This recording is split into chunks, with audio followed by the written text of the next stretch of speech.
All right, Mech Warriors, are you ready to master the charts?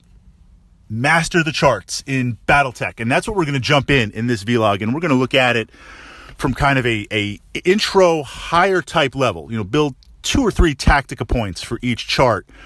Get that Tactica implanted.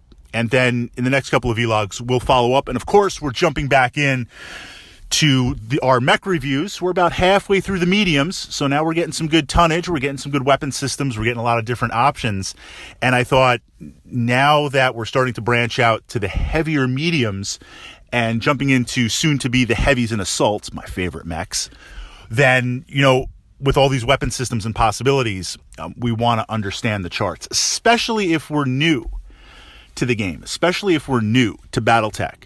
Now, I'm going to kind of pause for a moment and build a little bit of a foundation. Most war games involve, well, all war games to some degree or less involve modifiers. And the modifiers represent the fog of war, the fog of combat. So it's this constant struggle of controlling the modifiers or bringing the modifiers down. An example from another wargaming system, Chain of Command, World War II historicals. Fantastic rule set. Side note, I've posted up to my channel here under the Chain of Command playlist, an intro to the rules, if you just want to kind of check out those rules. But Chain of Command, when you shoot after you hit, you have to roll for results. And the 3 results you can get shooting at a squad are shock, which puts a token down, which interferes with command orders. So you're under fire, but you're ducking down, and the unit is receiving shock. Think of it as morale. Then there's kills, where you actually remove a model. And if you kill a model, then you have to roll and see, because there's a possibility, if it's a mixed unit, of it taking out your junior or senior commander, if they got hit. So when we shoot, what you're going to see is, for a lot of cases, 4 is a shock, 5 or 6 is a kill. And you remove models. If you're behind cover, so a stone wall, or you've gone prone, then it changes the dice where shock is a 5, kill is a 6. So just right away we can see tactically, if I'm being shot at, I want to be behind cover. If I'm shooting at you, I want to catch you outside of cover, either through a certain angle of shooting, or maybe if I'm using mortars, or if I'm using high explosive in my tank rounds, firing at your position.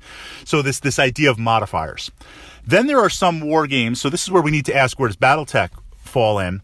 Then there are some war games like Warhammer 40,000 where there are modifiers. You have to score wounds, you have to score damage, you have to break through certain abilities. The game's just about rolling lots of dice. Just the more dice that you can roll, you take big units, lots of dice, doesn't matter what the modifiers are, I break through because it's so swingy. Battletech is in the middle, but a little bit leaning towards Chain of Command. Certainly, if you have enough stuff shooting, you're going to break through, but it's not a dice fest, and you definitely need to absolutely understand to control the dice and bring those modifiers down. All right, let's jump into, so in the starter set, we've got that sheet that has the front and side back that shows to hit and modifiers and pluses and minuses and this and that, and you will get used to that sheet. You play through it a little bit, you learn it, it seems a little bit overwhelming, and then before you know it, you have most of it memorized. And I like to have a copy of that for each player. So it's like, here you go, Mech Commander, here's your mech sheets, you know, here's your cheats sheet, here's some dice and some tokens and some trackers, so everyone can look.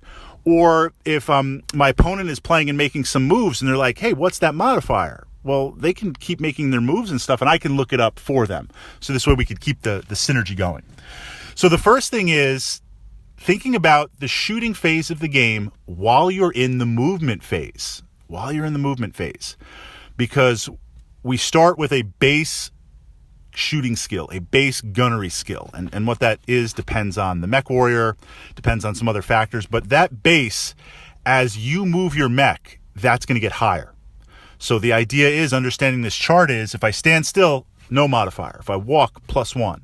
If I run, +2. If I jump, that adds on additional modifiers. Then there's the modifiers of the target. How far has the target moved? That's going to add on. So we start with that base number. Then when we move to shooting, we add on the range numbers. So you see really quick where you're possibly needing 8s, 10s, 12s, 8, 9, 10, 11, 12 to hit. Being able to bring that down and being able to keep that number down. Now, often I can control my movement, even if it puts me at risk. I can walk up with the Battlemaster right out in the open and be like, look, I'm not moving. Or I can walk up with that longbow out in the open, not move. Cut down my modifiers to 0. Cut down my modifiers to nothing. But I can't always control the range, and I can't control always my opponent's movement. But I'm bringing down that chart. So when you look at that chart, see what you can do. Now, on the flip side, if you're moving, you see for hexes you moved, it's like move these hexes +1, +2, +3, +4. Think about your movement. And even if you're a fast mech, spending its hexes that are completely moved, you don't get those points for spinning around and turning in place, pulling it that way. So what you find is, or you have to be careful of in controlling this aspect is, if you're playing a lighter mech, what keeps you alive is the fact that you've got speed and you're running around just mad Locust pilot running around, or mad Jenner pilot running around. If you're in a city fight, we often see this in city fight, put slipping aside for a moment, skidding aside, there's the chance that because you have to turn, move, and you're moving hexes, you really didn't move that much. So think about where you're moving in the next turn or two to say, can I get that burst line of speed? Get that going, push that moving. Now we jump to the shooting phase. We've declared targets, we're rolling our dice, we're seeing what happens. What you notice is that there's 3 facings, actually 4, but 3 primary facings in Battletech. Front, left, and right. The 4th is rear, and that deals with the rear chart. When you shoot, most of the time, I have to be careful with this qualifier, most of the time you're facing head on, hold down like a tank. So the shots can be spread out over a wide area. Think about and see as you take damage to your mech. Based on the randomness, there's going to be certain parts that start to weaken up. So you're shooting at me, you hit me with some medium lasers, and you're like, all right, right torso, center torso, left arm, right torso, right leg. If I took 2 or 3 hits on that left arm is weak, assuming it's not a light mech and got blown off. Let's say I'm a medium or a heavy. It's now weak. You have to be open to shifting in the game and movement. This is why initiative is very, very important. I want you to move before I move, the primary targets that I'm shooting at. If you can now move and move to the left side, when you shoot at me, now when you roll for locations, it shifts to the left side. If my left arm is already really damaged, that increases the likelihood of hitting that left arm. Really look at that chart. Based on your facing and position to the unit that you're attacking, you can increase the odds. Put aside targeting computers, put aside called shots for a moment. That's total warfare. It's not as easy as you think. I mean, it is a possibility. Put aside for a moment if a mech powers down. I mean, that makes it easier, but we're talking about fully combat operation. Think about how you can minimize those aspects to really drill down to potentially hit targets that are weak on a mech. Now, likewise, if my left arm is just barely hanging on by an internal, or worse, I think a T-bolt is in what? Left arm or right arm? I should know that, but I've got, for some reason, designed packed in ammo in my arm. I don't want to get hit. Okay, I could dump it out, but let's just put that aside for a moment because maybe it's not my turn. Then I'm going to try and twist or turn or move my mech so that is removed from your firing arc. Now, of course, then I might not be able to get all of my primary weapons to fire back, but these are important aspects also. Now we jump to the physical attacks, one of my favorite charts in the game. What you notice is they follow a similar idea of the hit locations, but kicking is basically, if I kick you, it's left leg or right leg. And if I punch, it's the upper torso, 1 in 6 chance of a headshot, where normally it's 1 in 12.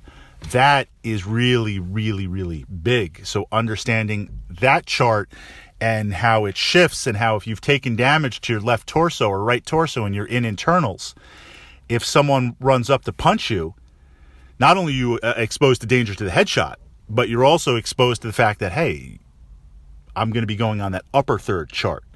Likewise, kicking in the legs, if your leg is damaged, looking at it from that perspective. And then the big chart, the final chart, the missile cluster chart, to see, well, it's also used for other type of attacks, but to see the groupings of attacks. And what we see here is really it's the size of the packs that you're shooting. You don't have much control over this other than literally rolling well for the dice gods. But the way you increase that roll to be more is literally through bringing bigger packs. But you need to understand the possibility. There is a massive difference between getting hit by a 5-pack and a 20, or a 5 on the chart or a 20 on the chart. So looking and saying, all right, if I'm going to run across cover and I've got a grasshopper shooting a 5 at me, LRM 5, all right, I could take that because rolling average on the chart. If they roll less than average, even if Fritz rolls legendary, it's okay. Or Fritz has a Thorn mech, a light mech I love. It's got the 5-pack, or he's got a Valkyrie 10-pack. I'll risk it.